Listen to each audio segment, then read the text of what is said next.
What's up, Coach? Just from what you've seen the past few weeks, how much has Lonzo's game kind of shifted? I know we talked about the 3-point shooting and how much that's changed, but do you think there's other aspects of his game that allowed him to adapt to your system and kind of play the way he's playing as of late?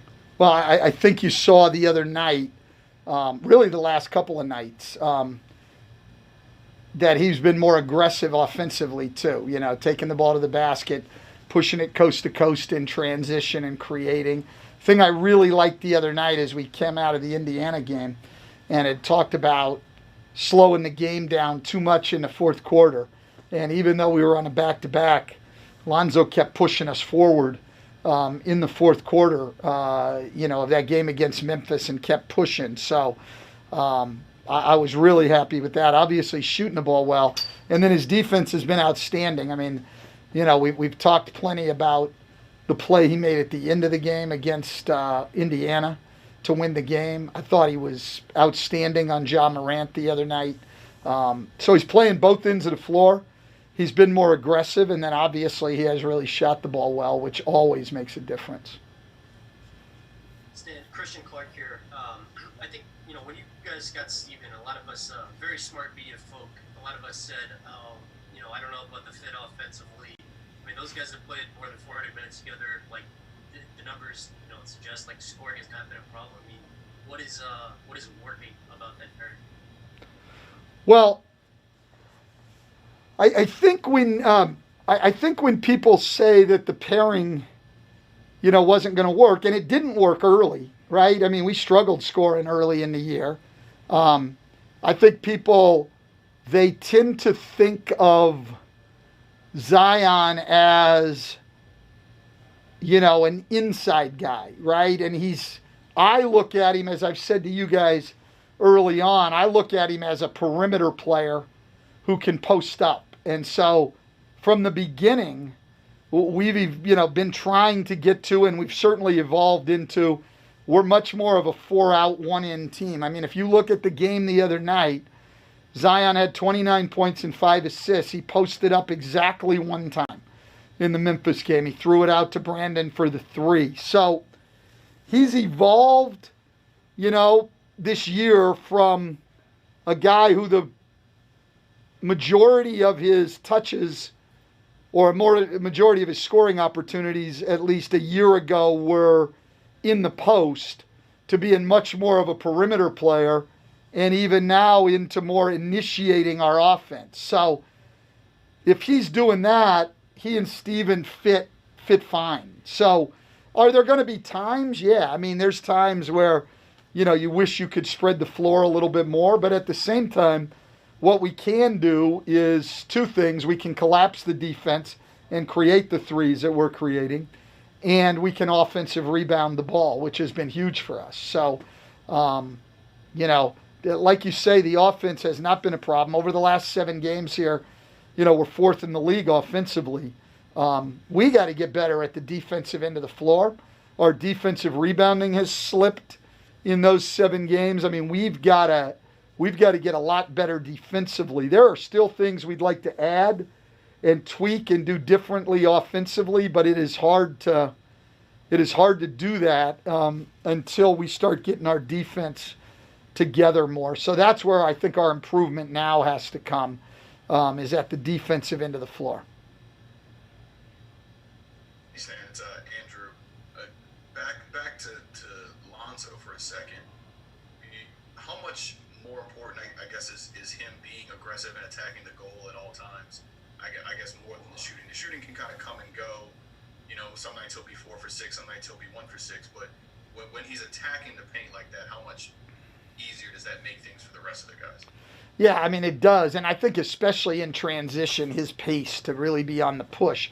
He's always been a great throw the ball ahead guy, but when he's also going on the push, I think it's tough for defenses. Either he gets to the rim or he collapses the defense and is able to make plays. And as you say, that's something that's more in his night-to-night control than how well he shoots the ball. That stuff tends to come and go.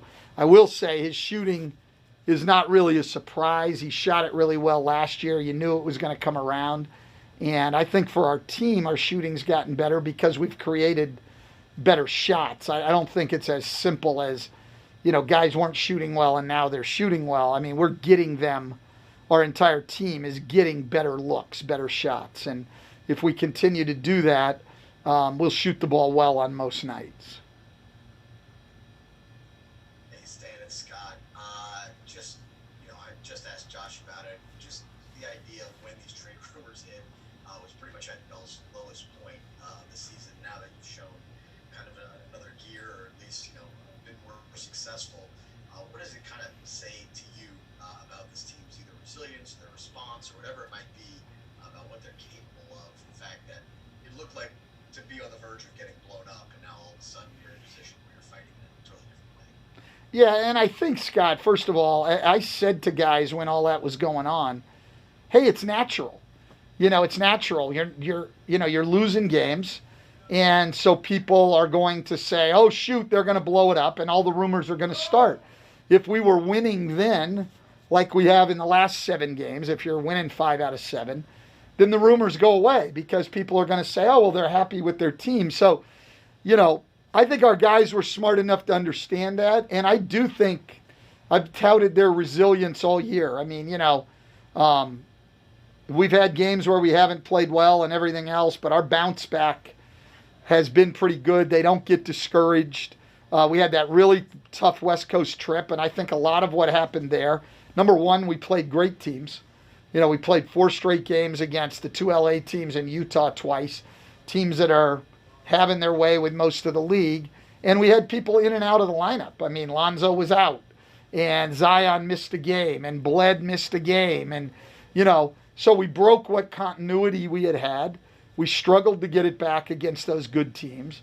But then since we've come back, we've played much better basketball. And so, and I'm sure we will still have our ups and downs like most teams. And we just need to continue to understand why we win, what goes wrong when we don't, try to be more consistent and forge ahead every day. I mean, it's tough. I mean, you're playing a lot of games. There's not a lot of time to work on things. The focus has to be great. Coach, tell them we got film, Coach. Hey, Stan, this is Ed from the ABC station. Do you think, a former Pelicans coach told me it takes 20 to 25 games to figure out what kind of team that you have. Do you think that's accurate? I don't know. I think we sort of knew earlier what we had. But I think, so at one level, I would say you can do it in a shorter amount of time. And on one level, it takes even longer. I mean, I don't think I'll fully know until we go through the entire year, because of all the situations you're going to encounter. But I think I have a pretty good feel now. I feel like I have a better idea of how we want to play and who we got to get the ball to and what we need to do late in the game and where we need to improve defensively. I feel like I got a better feel for it now. But every game you go on, you learn a little bit more. Hey, Coach, it's Jen.